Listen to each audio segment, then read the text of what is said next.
Mesdames et messieurs, le développement des droits de l'homme a introduit un nouveau concept dans la société intellectuelle. La laïcité en fait partie. Les religieux interprètent ce concept comme une opposition à la légitimité religieuse. Les rationalistes propageaient l'idée de la raison, tandis que les croyants défendaient la possibilité d'influencer le mode de gouvernement de la cité. Or, la laïcité permet à l'homme de respecter l'intimité, la vie privée et la liberté des autres, tout comme il désire que ses propres intimités, vie privée et liberté soient respectées. Les efforts intellectuels déployés ces deux siècles derniers pour concilier la laïcité avec la croyance religieuse sont restés infructueux en raison de cette incompatibilité. Juridiquement, le principe de la laïcité est solidement établi par la loi du 9 décembre 1905 de séparation des églises et de l'État. Son premier article permet de définir la laïcité comme principe d'une liberté citoyenne, soucieuse de ses droits, mais tout autant de ses devoirs envers l'intérêt général et l'ordre public. Toutefois, il faut respecter l'équilibre fragile mais précieux de la laïcité sans détourner la liberté religieuse. Pour cela, on doit assurer effectivement le même respect, la même considération, la même tolérance à toutes les grandes familles spirituelles. C'est au nom de la laïcité qui est reconnu un islam en France, qui porte un message de tolérance, de solidarité et qui est en harmonie avec les valeurs républicaines. Un islam qui doit être formellement reconnu par une représentation des communautés musulmanes dans leur diversité en vue d'un dialogue utile avec l'État. En fait, l'islam se présente comme acte de reconnaissance commune d'une adhésion à l'être suprême. On retrouve ainsi l'idée de la reconnaissance de l'unique pour se libérer de tout ce qui relève des particularités de la vie.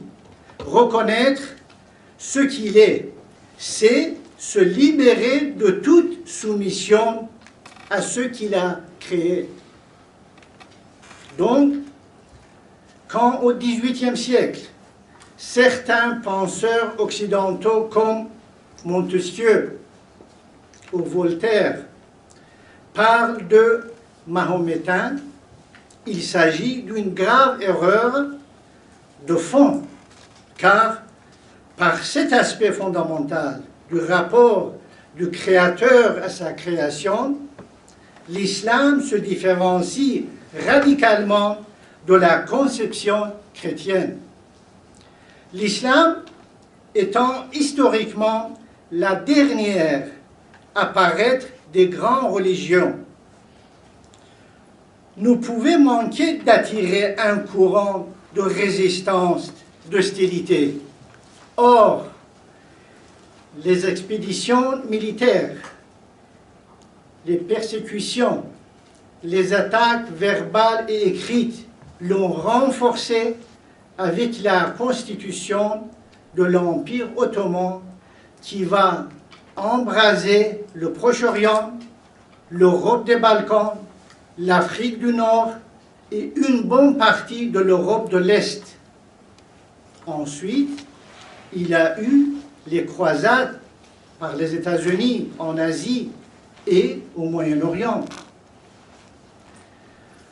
Les conflits et les tensions religieuses posent aujourd'hui de nombreux défis dans les relations internationales, parmi lesquels l'instrumentalisation des religions au service de luttes politiques qui constituent un piège redoutable pour les États comme pour les communautés religieuses. Elle permet en effet à l'extrémisme religieux de contaminer les conflits locaux qui se prolongent et s'éternisent du Cachemire à la Tchétchénie, en passant par la Syrie. Cette instrumentalisation se nourrit d'une lecture fondamentaliste de la religion qui tend notamment à opposer religion et culture et à imposer l'idée théocratique. Face à ces dérives, les personnalités religieuses, politiques et diplomatiques doivent poser par leur autorité morale en faveur de dialogue et assurer une coexistence pacifique durable. L'islamophobie, suite aux attaques terroristes du mois de janvier à Paris, menace l'équilibre délicat des relations géopolitiques internationales et provoque l'indignation de musulmans à travers le monde. Ni l'islam, ni les musulmans n'acceptent le recours à la violence. Les musulmans en général déplorent l'exploitation de la liberté d'expression de laïcistes extrémistes pour se moquer gratuitement de leur religion et de leur tradition sans être inquiétés par les autorités. Les Occidentaux, notamment en Europe, ont urgemment besoin de déterminer pourquoi leurs citoyens ordinaires se sacrifient pour protester violemment. Ce phénomène étrange ne peut ni relever de coïncidences simples, ni être facilement banalisé. En fait, cela correspond à un malaise sociopolitique profond créé par des inégalités frappantes. Dans ces conditions, force est de constater que l'islamophobie n'est que de l'huile sur le feu, puisqu'elle ne cible que des innocents. Le mot islam subit actuellement tous les abus. Or, l'islam, comme le christianisme ou le bouddhisme, est une religion à caractère universel. Donc, rechercher dans le Coran et dans la charia les raisons de terrorisme ultranational contemporain paraît tout à fait surréaliste. Ce n'est là qu'une instrumentalisation abusive évitant la prise de connaissance des vrais problèmes. En fait, les grandes opérations terroristes islamistes n'ont-elles pas aussi lieu dans les pays musulmans tels que l'Arabie saoudite, l'Égypte, la Jordanie, l'Indonésie, l'Irak, le Maroc, le Pakistan et le Yémen?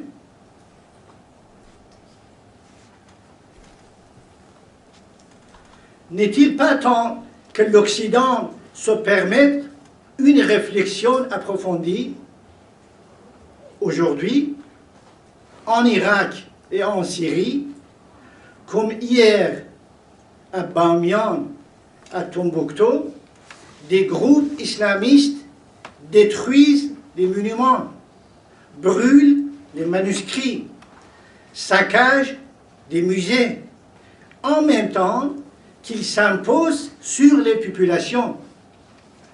Ces actes inscrivent dans une stratégie de purge sociale, de nettoyage culturel, un cri primal identitaire. C'est l'islam face aux contrariétés géopolitiques qui peuvent dénaturer, envahir l'identité d'une civilisation même ancienne. En fait, cette purge est justifiée, ponctuelle et fertile, et répond à la condition humaine et religieuse actuelle. Mais l'islam contemporain ne doit pas éterniser son image dans une religion sombre, fermée et intolérante, comme dans la littérature indigeste des mouvements fondamentalistes modernes. En fait, il y a quelques décennies encore, les écoles réformistes d'islam dominaient les sociétés musulmanes et garantissaient de bonnes relations internationales. La religion traite une grande variété de problèmes. Les équilibres au sein des États, les relations bilatérales, les enjeux transnationaux, les questions de sécurité et les défis du développement. Mais actuellement, plus de 29 pays sont touchés par des conflits à dimension religieuse qui ont entraîné de déplacer de plus de 20 millions de personnes. La religion peut et doit être un facteur de culture, de dialogue et de paix. Il y a tout lieu de s'inquiéter car le Yémen rejoint l'Irak, la Syrie, l'Afghanistan, la Libye et la Somalie en tant que lieu où des seigneurs de guerre s'imposent sans partage dans un contexte d'anarchie. Ceux qui bombardent les Yéménites fournissent les armes et idéologies aux terroristes de Daesh, Al-Qaïda et autres qui détruisent l'Irak et la Syrie. Ne seraient-ils pas instrumentalisés par la politique américaine? Le silence de la France, porteur des valeurs des droits de l'homme, de la démocratie et de l'égalité entre les hommes et les femmes, favorise l'Arabie saoudite où on décapite au sabre.